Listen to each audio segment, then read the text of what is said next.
Hello again, welcome to today's attempt at the SPOTLE puzzle, or however you pronounce it. You might have seen SPOTLE on the channel. Well, this is the same thing, but it's a 6-letter word. I guess that will make it a lot more difficult, but we'll soon find out. This is basically regular Wordle, but with some obstructions in the grid. That's what those black cells are. We won't find out any information about the letters we put in those positions.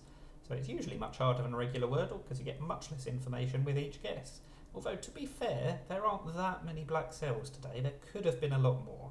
So I feel like I've got a chance, particularly as I've got an extra letter on each row compared to the 5-letter one. So let's start with Stormy. That lets me test a bunch of common letters. Only one of which is correct, but it's the very first letter of the word, so we're off to a good start, I think. I'm not on hard mode. I don't have to reuse the S, but I might as well, because it's on a black cell anyway. Let's see if we've got an ing ending. We do, or at least we've definitely got the in. I don't know for sure about the G, but it's looking very promising. So it can't be spring. What else can come before the ing but after the S? It could be seeing, I suppose, or something like that.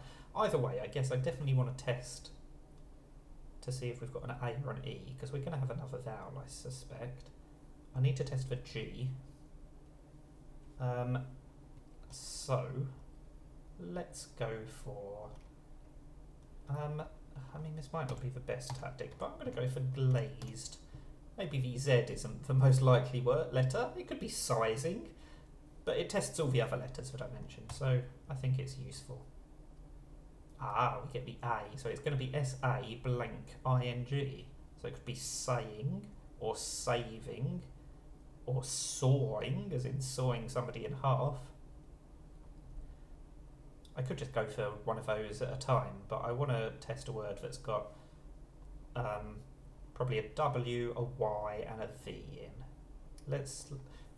Usually, I don't like going for guesses that are definitely not correct, but in this game, I don't play with hard mode, because it is usually very difficult. So, what's got a W, a V, and a Y in? That's the next question. Is vowely a word? Oh, it won't help, because then the Y is on a black square.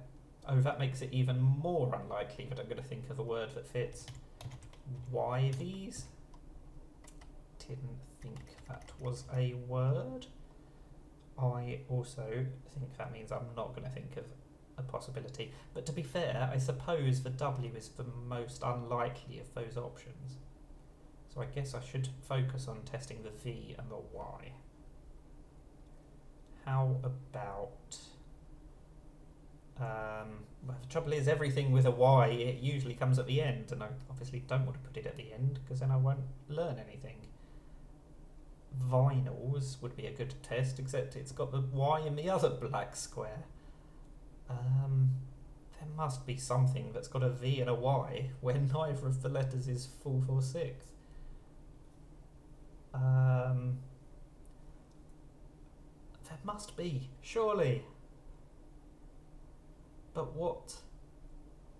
Is it going to be something that starts with a Y? Maybe that's the tactic.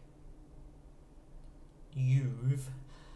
That's clearly wrong for many, many reasons. Oh, I don't know. I cannot think of anything, so I'm just going to go for saying. And I'm going to go for saving, and this is wrong. I'll be very annoyed. Okay, it is correct. See, I got there in 5 anyway, so even if I'd thought of a word that had the V and the Y, and I'd have been able to use my 4th guess to test them, I'd have got it in 5 either way, but that way I'd have been a lot more certain. So that's why I did that, but it didn't work out. But it doesn't matter, I got there in 5, and we've got a 100% success rate, so I might never play this again, because normal SPOTLE is difficult enough. Oh, anyway, check this out, link in the description below. That is the 6-letter SPOTLE. SPOTLE. Thank you for watching, and bye for now.